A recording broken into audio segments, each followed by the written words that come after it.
So there are good reasons that people don't go to church these days. They don't like it. They don't have the time for it. They just don't trust it. So as a church planner, let me ask you a question. What's your plan to change their minds? Do you have one? If not, or if what you do have isn't quite working, then this conversation is for you. One of the things that I'm most proud of about our church plant is the amount of regulars that we now have who at one point had no church background. Like our church is literally their very first church or the first church that they've had since they were a kid. Last I checked, I think it was somewhere around 60 or 65% of our church that was made up of people who used to not go to church at all. And we love that. But that didn't happen by accident. It happened because we have been working a very strategic plan since before we ever even launched. Specifically, we've been doing 5 things that have helped us change the minds of people who don't like church more than anything else. And I want to share those things with you now. So let's get into it. Now, as a church planter, you're probably constantly asking yourself the question, how do I reach people who don't go to church? And if you're not asking that question, you should be. Otherwise, why on earth are you even doing this? But even though that's a pretty good question, I actually think there's a better question to ask. I think there's a more helpful question to ask. And it's this question, not how do I reach people who don't go to church, but how do I build trust with people in my community who don't go to church? What can I do to build trust with the people in my community who are unchurched? And I think that's a better question because we can make contact with all of the people in the world, whether it's online or in person.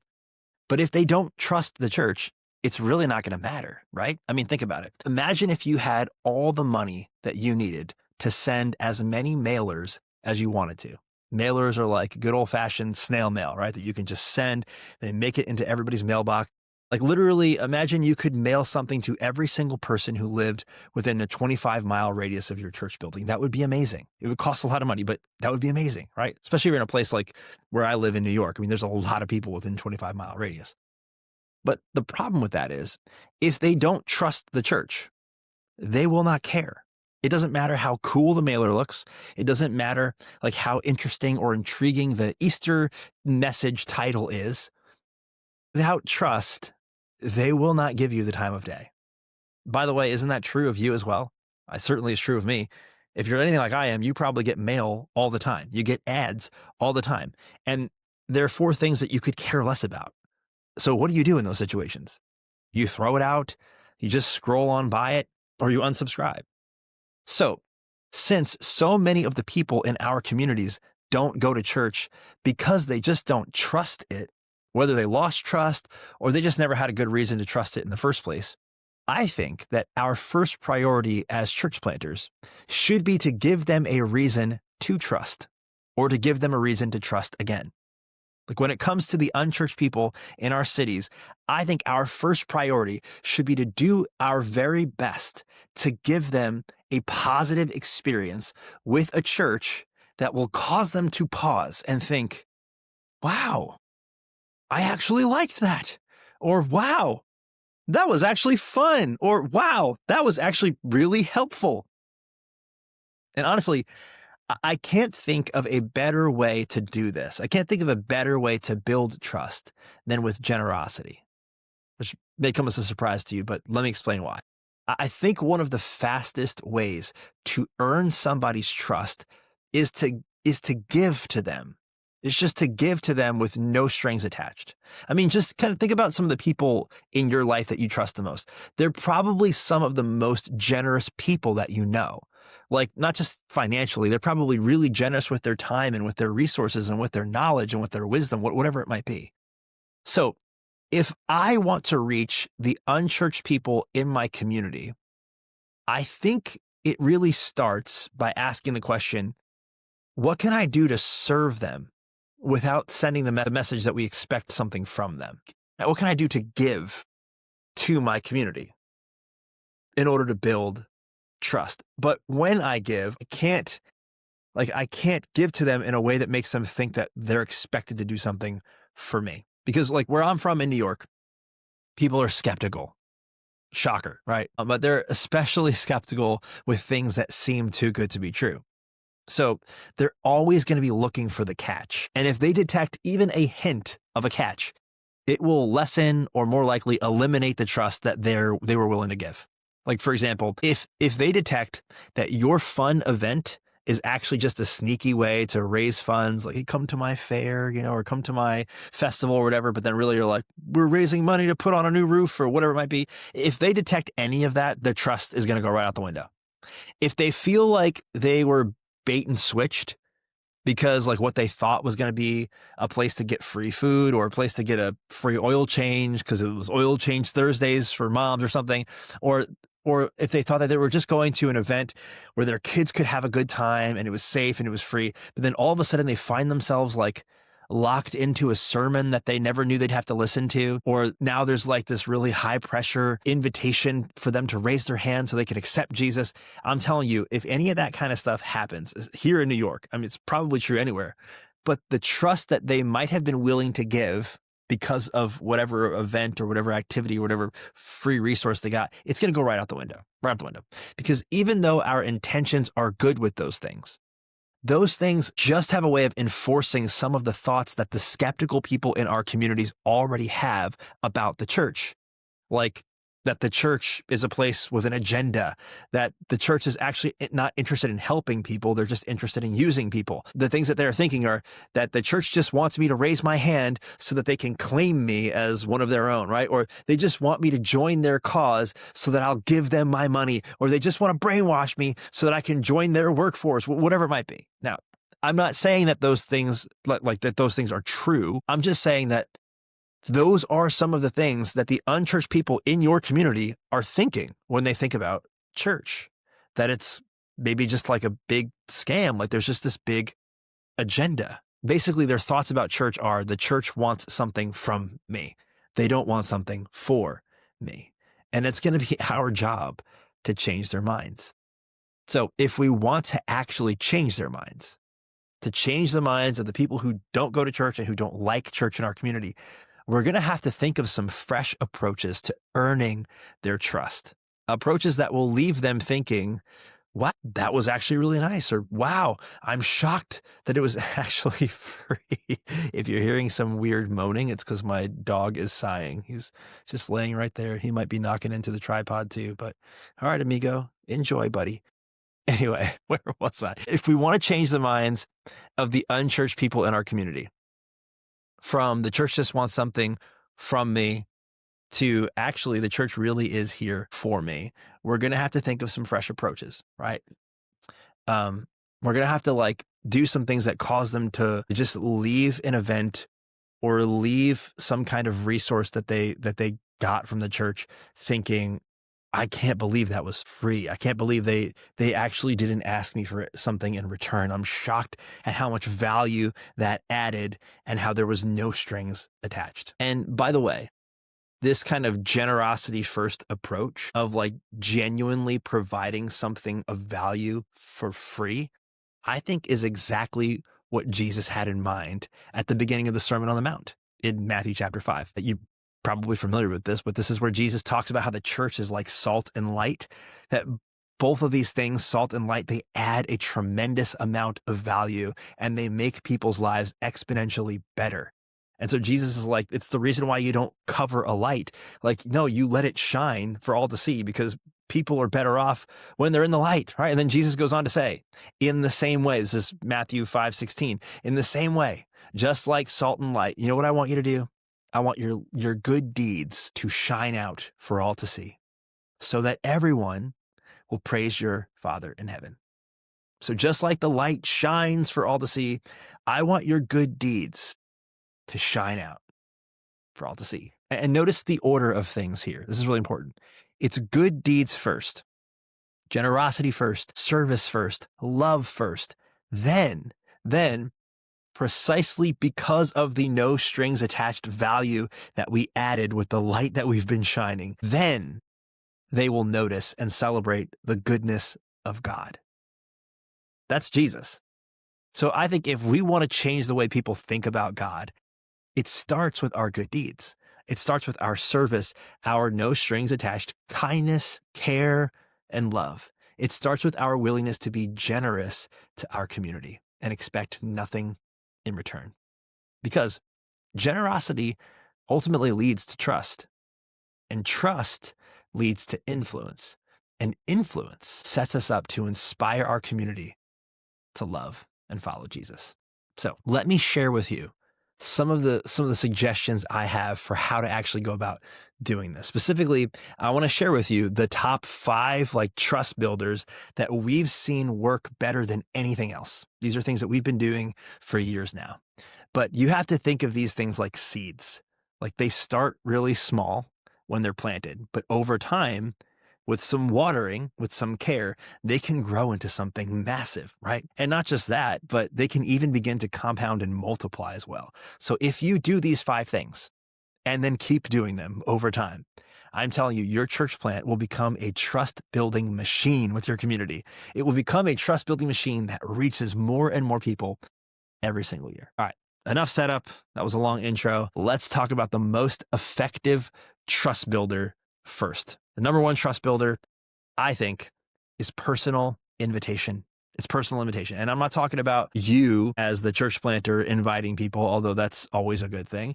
I'm talking about you teaching your church or you teaching your team, your launch team. I'm talking about you teaching your people how to actually invite others. I know it maybe seems like it should be intuitive to everybody, but not everybody really knows. Not everybody has the courage to do this, and they might just need to borrow a little bit of yours. You're going to need to share with them, this is how I invite people.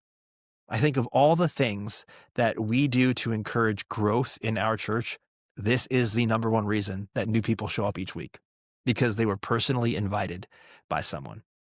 But that's not by accident. We are really intentional about teaching our people how to invite. And personal invitations are also a great way to build trust, because isn't it true that people are way more inclined to give their trust away to the people and things that their friends and family already trust, right? For example, I absolutely despise seafood.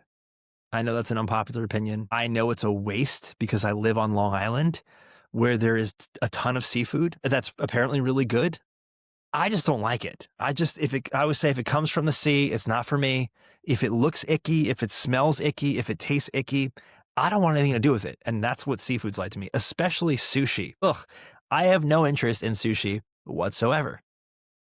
So here's the thing. If a sushi restaurant opened up across the street from where I live, and if they had the best marketing in the world, if they had the best signage in the world, if they were offering the best deals in the world, I would care less. I would not even give it a second thought. In fact, I'd probably be annoyed that they were located so close to my house, because I don't even want to be close to a seafood restaurant. I don't want to be certainly don't want to be close to a sushi restaurant. Okay, that's how much I don't like sushi. But the one thing that could get me to go to a sushi restaurant is if somebody I loved and somebody I trusted invited me to go. And the reason why I know this is true is because this did happen to me. My friend George one time wanted to go to lunch, and he's like, I want to take you to this sushi place. And literally, I'm like, in the back of my mind, I'm like, I do not want to go to the sushi place. And I think I even said that to him. I'm like, oh man, I don't really like seafood, man. I'm not sure it's going to be a good fit. You're going to be eaten by yourself. And he's like, oh, no. Why don't you there's some other stuff on the menu that I think you will like. Trust me. And because I actually did trust George, I went. And you know what? I loved it. I ate teriyaki chicken and white rice, and it was excellent. And now I don't always go back to that restaurant, but there's another sushi restaurant that we started going to that I go to all the time when I go hang out with George, and I even take my own friends there because I love some of the other stuff on their menu. But I never would have went there by myself. I never would have gone to that place ever on my own. I needed that personal invitation. I needed somebody to invite me, somebody that I trusted to invite me. And because I trusted George, I was willing to trust that this place would be okay. This is the power of an invitation. It's the power of teaching your church to invite. So let me give you a few ways that we as church planters can equip and encourage our church to invite. Okay, so one of the things that we do is just plain and simple resources, right? Like invite cards, literally like little business cards that we give people to then go take out into their workplace or take to their house or take to their school, take to wherever they're going and hand to other people to invite them. And on the invite card, there's just information about local church and what it's like and what the service times are and things like that. So pretty much at least once a month, we will put invite cards on the seats in the auditorium. So it's kind of a nuisance because people come in and are like, is this seat safe? And they realize it's not. They realize like that card is there for them. And eventually, as they come here more and more, they know like, oh, it's the week where they're giving us invite cards. So they grab them and put them in their pocket, or sometimes they put them in the seat in front of them and they just leave them, whatever. Some people take them though. And that's a good thing because we want them to take them and then we want them to pray over them and pray about the people that they could invite to come to church with them, whether it's next week or our next big event. And that's another thing that we do is like we have big events, big days that we encourage our church to invite people to. So it could be things like the start of a new series. It could be literally the start of a new year is a big day. Super Bowl Sunday, we do a whole fun thing on Super Bowl Sunday.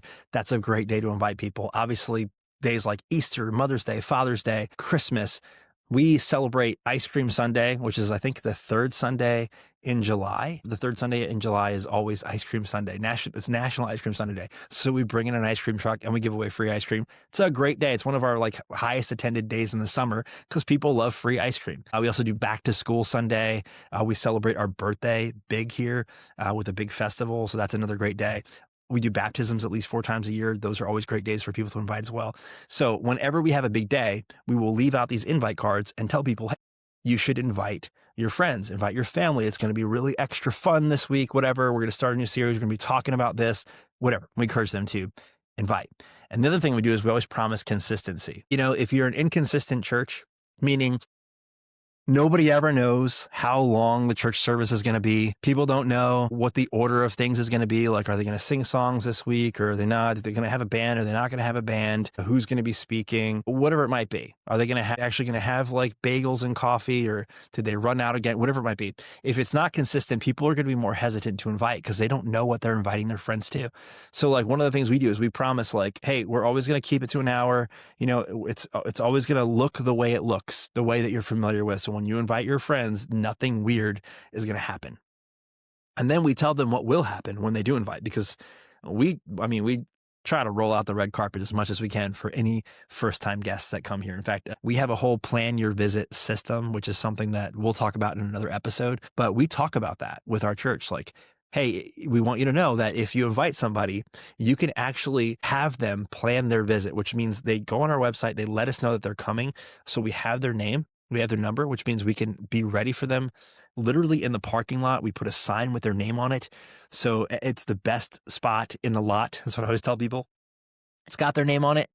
So when they pull in, we know they're here. We give them a gift. We give them a tour. We make sure they get their kids checked in easily if they have kids, and we have a seat saved for them in the auditorium. And they also make sure, like we call it a super host, the super host who's actually hosting these plan your visits is what we call them. They will make sure they meet me as well. They'll bring them to me and my wife, Emily, and make sure they get an opportunity to kind of hang out with us for a few minutes. And so we do our best to make a first-time guest's experience the best it can possibly be. And we let our church know this so that our church is encouraged to actually invite their friends, because they'll know like, whoa, if my friend comes, like they're going to have a great experience. They're going to have a great day. They're definitely going to meet people. They're definitely going to like have a seat saved for them. They're going to have the best parking spot.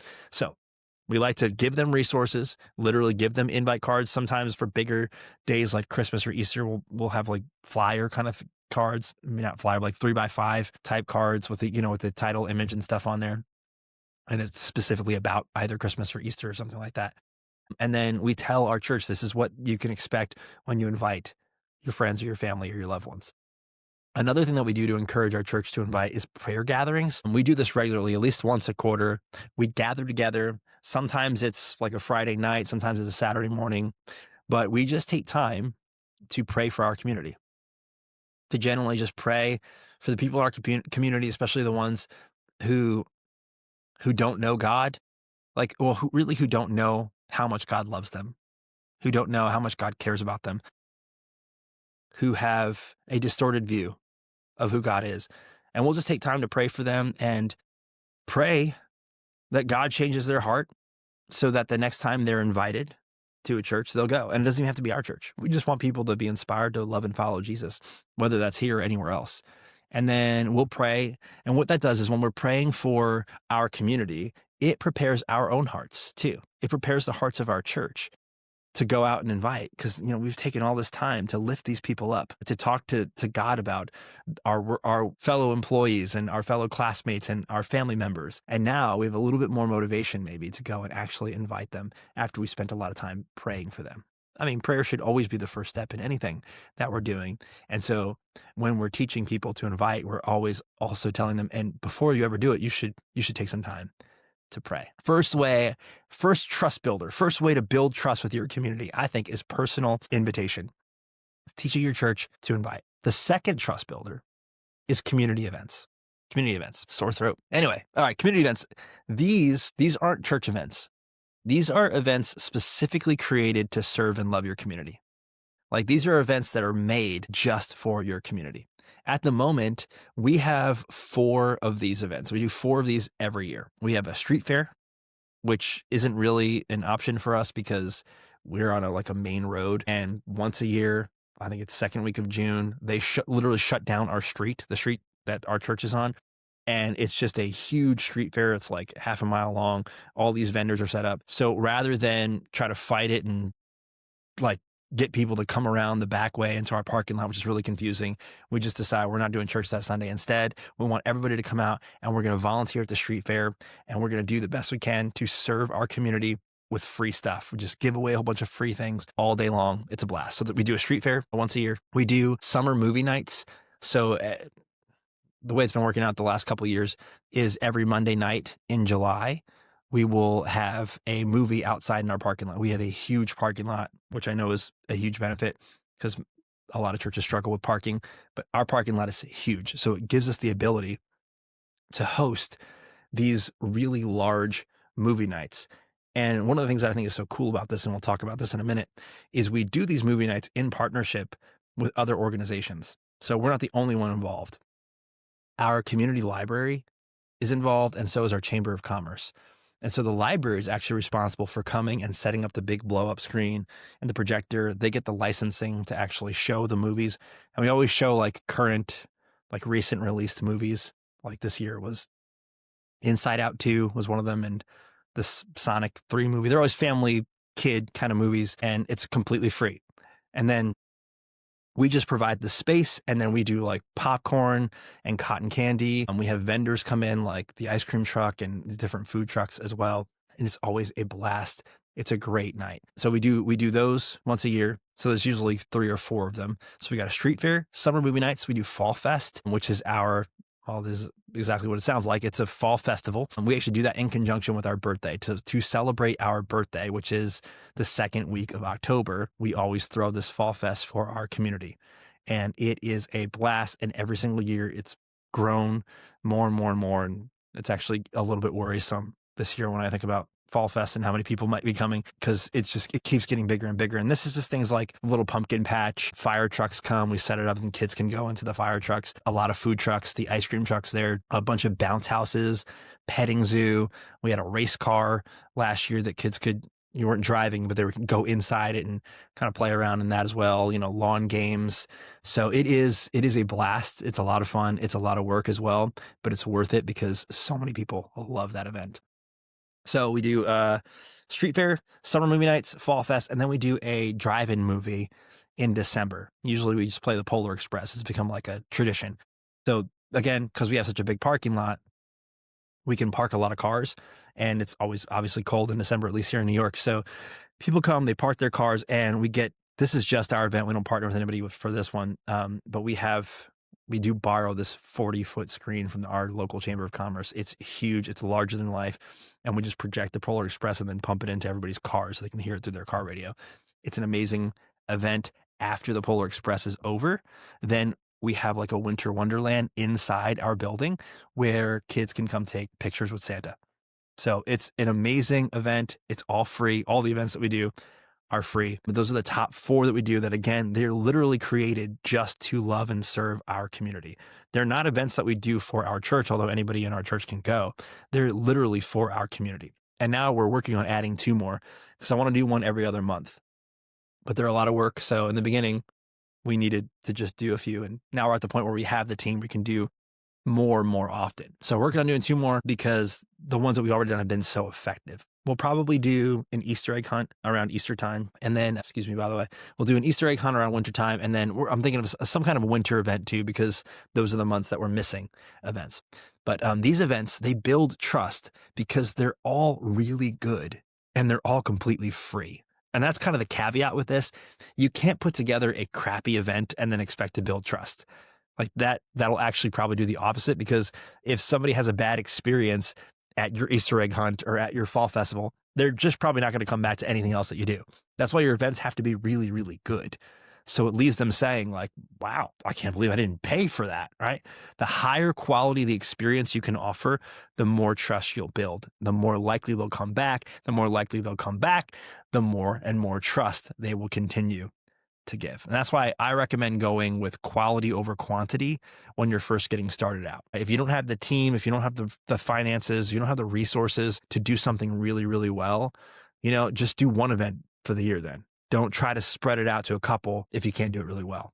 And lastly, when it comes to your events, if you're not collecting information, I would argue that you are missing out on one of the greatest opportunities that you have to actually change people's minds about God and church. Like, you need to be collecting their email. If you don't get their email address and or their phone number by the time they leave, how are you going to invite them back to the next one? How are you going to capitalize on all the trust you just earned, all the trust you just built, with an opportunity to invite them back to a big day if you don't collect their information? Social media is great, but I don't trust social media to get all the important information out there when it needs to get out there. So you need to be collecting emails. And here's how you do this, right? It doesn't have to be a sleazy thing. One easy way to collect emails is just, again, through being generous. And you do this by offering a giveaway of some kind. We do this at every single one of our events. We usually give away something digital. So we'll do a raffle at every single one of our events, and it's always free to enter. Nobody ever has to pay a cent. And we'll usually say we're going to give away a $100 Amazon gift card, and we're going to give it away today. And all you have to do is sign up for free. Scan this QR code, or we just have signage all over the place that has a QR code. And when they scan it, they see the form for this raffle. And we just tell them, just give us your email so we know where to send this digital card to. And guess what? Once you have their email, now you can start building even more trust as time goes on, as long as you are providing them with helpful and valuable content through the emails. But that's another conversation for a whole future episode. We'll talk about that at some point soon. So the first 2 trust builders, personal invitation and community events. Third trust builder is community involvement. Now, this is different from community events because this is when you actually get involved in what your community is already doing. It's when you get involved in what's already happening and you come alongside those events, those things that are taking place, and you just are there to support. You're there to help. I am telling you, when people see this, when people see this church is literally just here to help and they don't have their own agenda to push, their walls will come down and they will be way more likely to give you trust. I mean, I've watched this happen firsthand. See, a great way to do this, a great way to find out about even what's happening in your community in the first place, is to join your local chamber of commerce. It's likely that you have one, and they probably meet at least once a month, and you go to as many of those meetings as you can, and you meet as many people as possible. You want to meet the chamber members, and you also want to meet the people who actually run the Chamber of Commerce, but you also want to meet the people who are in the Chamber of Commerce. And then you want to figure out all the events that are taking place, whether it's a chamber specific event, because some Chamber of Commerce like ours, they do as many events as we do. They're always doing free stuff for the community. So figure out what your chamber is doing, and then figure out what some of the other businesses or nonprofits are doing for the community as well. They might be having their own events because they want to serve the community. Then what you do when you figure this out is you send as many volunteers as you can to help them with their events. You send as many people as possible. You yourself go, because you probably have a lot of influence as the pastor. So you go there and you help as much as you possibly can. And you can also do other things like help them when it comes to purchasing supplies. You could offer to pay for food for their volunteers that are at the event, whatever it might be. You could offer to cater one of the Chamber of Commerce meetings as well. Also, if your chamber doesn't have a permanent space, but you do, you can offer your space for their meetings. I mean, all of this stuff, I'm telling you, it goes such a long way at sending the message that you're not here to take. Like, you're not the church that's here to try to get everybody on your side. Instead, you're here to give. You're here to serve. You're here to support in any way that you can. I'm telling you, our relationship with our chamber has been amazing. I had no idea that this would be a thing. I mean, I always knew that we were going to join the Chamber of Commerce. I did not know how much joy it would be, like, for me. And I know that, every chamber is a little bit different, but ours has been great. In fact, they love us so much that they awarded us as Chamber Member of the Year. And I don't even think we were 2 years old yet. Like, we hadn't even existed for more than 2 years. And we became the Chamber Member of the Year. And not only that, but because of this right here is this guy. This is our Farmingville Hills Chamber Member of the Year, 2023. Never in a million years would have imagined that we could win something like this or be awarded something like this within the first 2 years.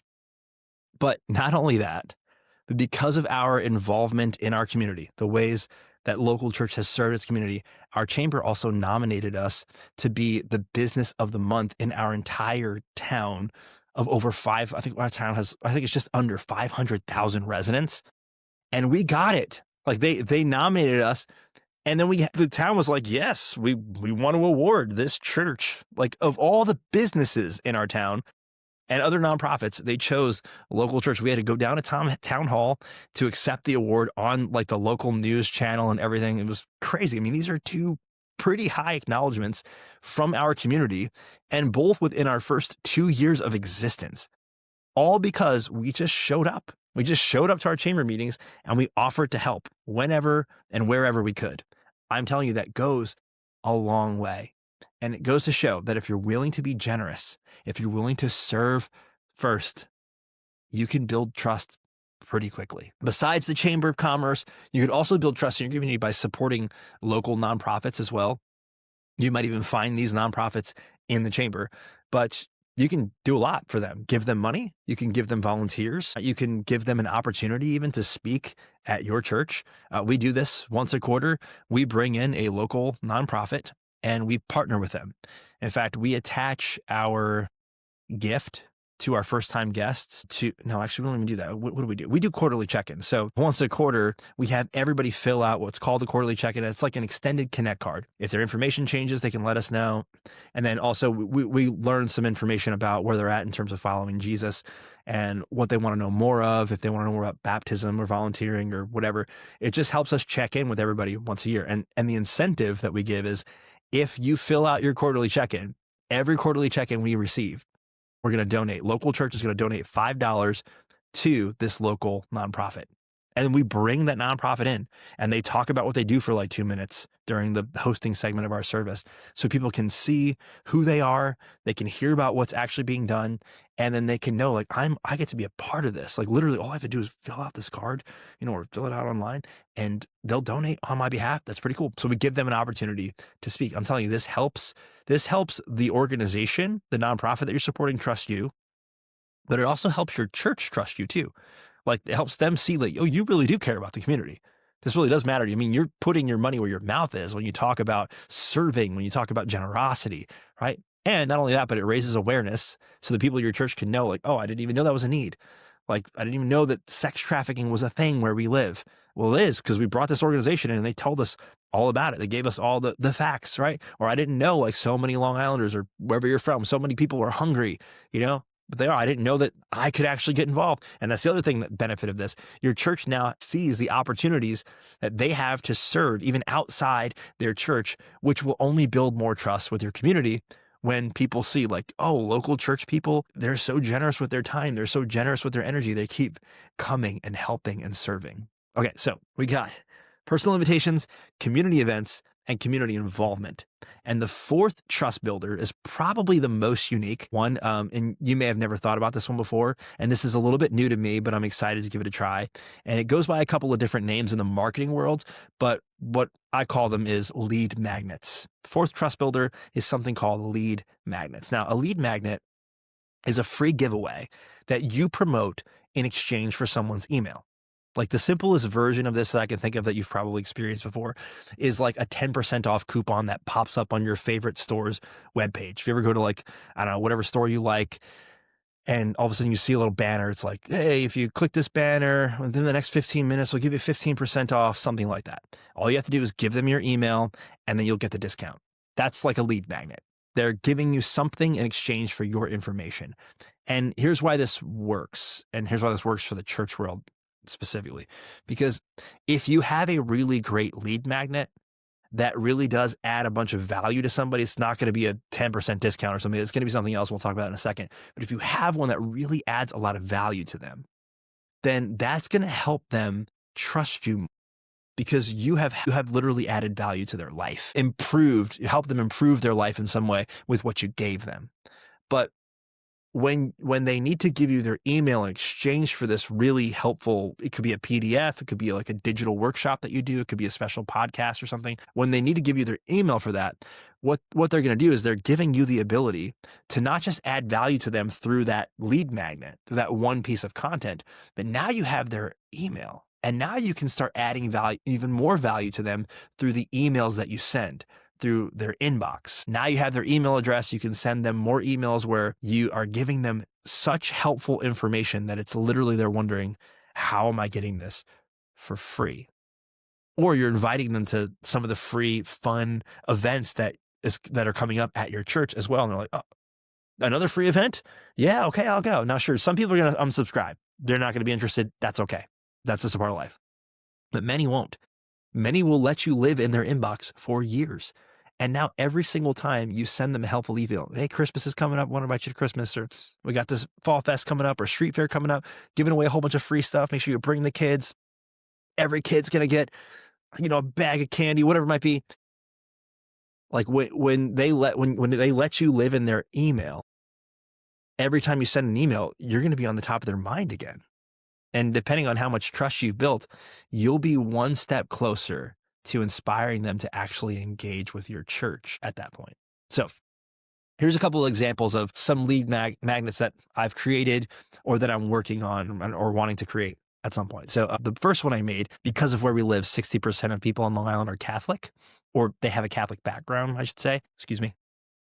So the first lead magnet I created is a guide that says Catholicism versus Christianity. And it's just kind of like if you've ever wondered the difference between Catholic and Christian, here's a guide to help you. And I just kind of break that all down in like a 6-page PDF. It's really popular because, again, so many people have that question. So many people are wondering that. And they wonder, like, can I even go to a church that's not Catholic? And this guide, it kind of spells it all out for them.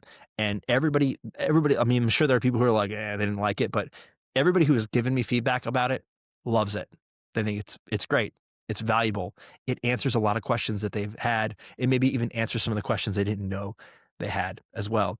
But I also wrote it in a way that's not bashing the Catholic Church. I wrote it in a way that's really honoring and respectful of both. So that's one example of a lead magnet. I put that right on our homepage of our website so that anytime somebody literally searches or clicks on local church, one of the first things they'll see is that lead magnet, which again, if 60%, means 6 out of every 10 people who visit our website, likely that's relevant to them because they have a Catholic background, or it's probably even more than that because six out of 10 have a Catholic background, but more than that, know somebody who's Catholic. So it's relevant.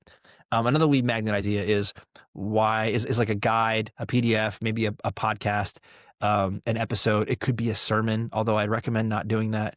I'd recommend instead doing something like this, maybe just sitting down and talking to the camera because it's more personal that way. But it could be a guide about why a good God would allow bad things to happen. Something like that. A lot of people have that question. If you can answer that question for them, or if you can help them navigate that, that's going to add a lot of value. You could have a kind of, again, guide, workshop, podcast, something about how to pray, how to read the Bible. One that I'm working on is like 5 lessons about God that every kid needs to know. Parents, they're gonna be like, yes, I need this. I need to know what my kid needs to know about God, right? God and mental health is another great guide. That's one that I'm working on too. And then the big one that I want to do that I'm really excited for is like a companion podcast through the book of John for Bible beginners, right? I want to create a podcast It's probably going to be 21 episodes, one episode per chapter, where literally it's me and somebody else, somebody who's brand new to reading the Bible. We're just talking and they're asking questions about what they're reading. I think that might be really helpful to beginners. And it might make it feel a little less intimidating to read the Bible. So that's another example of a lead magnet, something that could really add value to them. And by the way, you really don't have to overcomplicate this. You can literally just take a sermon that you've preached and turn it into a PDF. Boom, you've got a lead magnet. And this works so well because most of the people who visit your website, they're not ready to like plan a visit to your church, right? They're just kind of curious, but going from looking you up online to actually visiting in person, that's a huge step. That's a big gap. So if your only call to action on your website is for them to plan a visit or to just show up on Sunday or at, whatever your service time is, which you should have something like that, by the way. We'll talk about that another time. But if that's your only call to action, then there is a high chance that they will just click off your site without ever doing anything but lurking because they're not ready to visit in person yet. But if you also have some helpful guides, some helpful lead magnets sprinkled in here and there around your site, then you might get some of them to download a guide or two and they'll give you their email in exchange. And again, now you have the opportunity to slowly convince them to plan their visit in the future through the helpful and inspiring emails that you send them. And again, we will do an episode where I'll teach you how to write those emails. Now, finally, besides invitations, besides community events, community involvement, and lead magnets, the fifth trust builder, my least favorite, but it's still pretty good, is marketing. Marketing. And I'm talking social media and merch here. Like the second biggest reason people visit our church is because of social media. Besides personal invitation, which is the first reason, Instagram or a Facebook mom group is the second biggest reason why people come. Facebook moms love to know about the free events that are available for their kids, by the way. So if you're not already doing this, you should get into every single one of the local mom groups in Facebook that you can, and you just share all the amazing things that you have to offer for their kids. They'll love that. Now, we like to say that our social media is meant to be a window into our church for our community. And for that reason, our social media rarely ever focuses on insider-only events or topics. Like instead, it's pretty much all geared toward unchurched people who are considering making church a part of their lives. Like our hope is that as they peruse our social channels, they'll see that we're not weird and that they would fit right in here. And that's essentially like the job description of every single picture, every single video, every single post is to do that, to show that we're not weird and that you'd fit in here. Because when they feel like our church is relevant and it's welcoming, they'll start to trust it more. Right. And I mentioned merch before too, because we actually have someone who comes to our church because they saw our launch team. This is before we launched. They saw our launch team having dinner at a restaurant one night, and we were all wearing local church shirts. On the shirt, on the back of the shirt, it had the address. It had our address right back there with our launch date, I think, on there, maybe. It was a long time ago now, almost 4 years. But anyway, we were out to dinner together. Actually, I play guitar and sing every now and then at different restaurants. And so that's what I was doing. I was playing and singing, and our launch team came and they were sitting at a table and they were just having a blast. They were having fun. They were telling stories and laughing. And so there was this other family that was there, and they noticed our launch team there having so much fun.